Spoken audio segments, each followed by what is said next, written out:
Chanakya international academy உங்களுக்குள் இருக்கும் தலைவரை வெளிக்கொண்டு வரும் பியூர் பாலிடிக்ஸ் பயிற்சி பட்டறை நேரடி மற்றும் இணைய வழி மார்ச் 16 முதல். கான்டாக்ட் 7338824242. வேகமா வளர்றதுக்காக அவர் சில வார்த்தை ஜாலங்களை தயாரித்திருக்கிறார். எந்த வகையிலுமே அவரை நாங்கள் பாசிசம் என்று எங்களுடைய இயக்கம் பாசிசம் என்று சொல்லப்படுமையானால் பாரதிய ஜனதா கட்சி அவர் குறிப்பிட்டிருப்பாரே, ஆனால் அவருக்கு எழுதி கொடுப்பவர்களோ அல்லது சொல்லுகிறவர்களோ அல்லது அவராகவே புரிந்திருக்கிறாரோ அவர் முழுமையாக பாரதிய ஜனதா கட்சியை புரிந்து கொள்ளவில்லை இருக்கிறார். முழுமையாக புரிந்து கொள்ளவில்லை. பாரதிய ஜனதா கட்சியை பாசிச இயக்கம் என்று சொல்லுகிறவன் தமிழ்நாட்டில் இருந்தாலும் சரி, இந்தியாவில் இருந்தாலும் சரி, உலக அரங்கில் இருந்தாலும் சரி, அவன் ஒரு முட்டா. இந்த இயக்கத்தை போய் பாசிச இயக்கம் என்று சொன்னால் நேருவே சொல்ல தயங்கிய வார்த்தை. ஜவஹர்லால் நேரு அவர்களாலே பாரதிய ஜனதா கட்சியை பார்த்து பாசிச இயக்கம் என்று சொல்ல தயங்கிய காலம். ஆக இந்த இயக்கத்தை பார்த்து வார்த்தைகளுக்காக தமிழ்நாட்டில் இருக்கிற எல்லோரும் ரொம்ப வேகமாக அவர் சொல்லிவிட்டார்.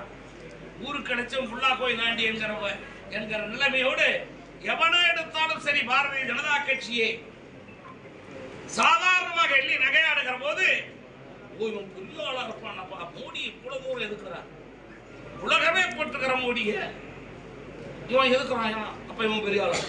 இந்த வடிவேல் போவான் பாருங்க ஒரு சினிமா இதுல, நானும் ரவுடிதான் என்ன கூட்டிட்டு போ, நம்ம கூட்டிட்டு போ. அப்படி மோடியை எதிர்ப்பவர்கள், மோடியை சாதாரணமாக நினைப்பவர்கள் தங்களை வளர்த்துக் கொள்வதற்காக, தங்களுடைய பிம்பத்தை பெரிதாக காட்டிக் கொள்வதற்காக, தாங்கள் ஏதோ பெரிய வீராதி வீரர்கள், சூராதி சூரர்கள் என்று காட்டிக் கொள்வதற்காக அப்படி சொல்லி இப்படித்தான் இருக்கிறாங்க. அப்படி பேசி இவரை ஒன்றும் செய்ய மாட்டாங்க.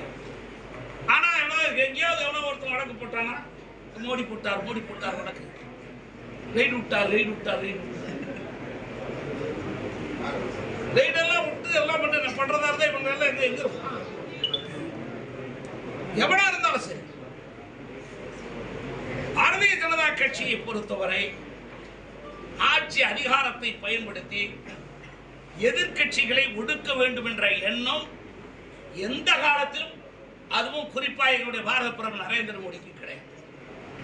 ஆடுற வரைக்கும் ஆடு, அவனா ஆடி அடங்கட்டும், அவனா ஆடி கால் மடிஞ்சு போய் சவளையாகி கீழே விழுட்டும் என்று விடுவதுதான் எங்களுடைய இதை தவிர எங்களை பார்த்து பாசிசம் என்று சொல்லுவது என்பது விஜய் வளருகிற விஜய்க்கு அழகல்ல. இனி அந்த வார்த்தையை அவர் பயன்படுத்துவது நல்லதல்ல. நீங்கள் ரெண்டு கையை நீட்டி பரமபிதாவே அழைச்சிட்டு இருந்தாலும் அதனால நீங்க உங்களுடைய பாவங்கள் மன்னிக்கப்பட்டார். எங்களுடைய கட்சியை பார்த்து பாசிச இயக்கம் என்று சொன்ன அந்த பாவம் நீ எவ்வளவுதான் கையை விரிச்சு பரலோகத்தில் இருக்கும் பரமபிதாவே அப்படின்னு நீ மன்னிப்பு கேட்டாலும் மன்னிப்பு கிடைக்காது,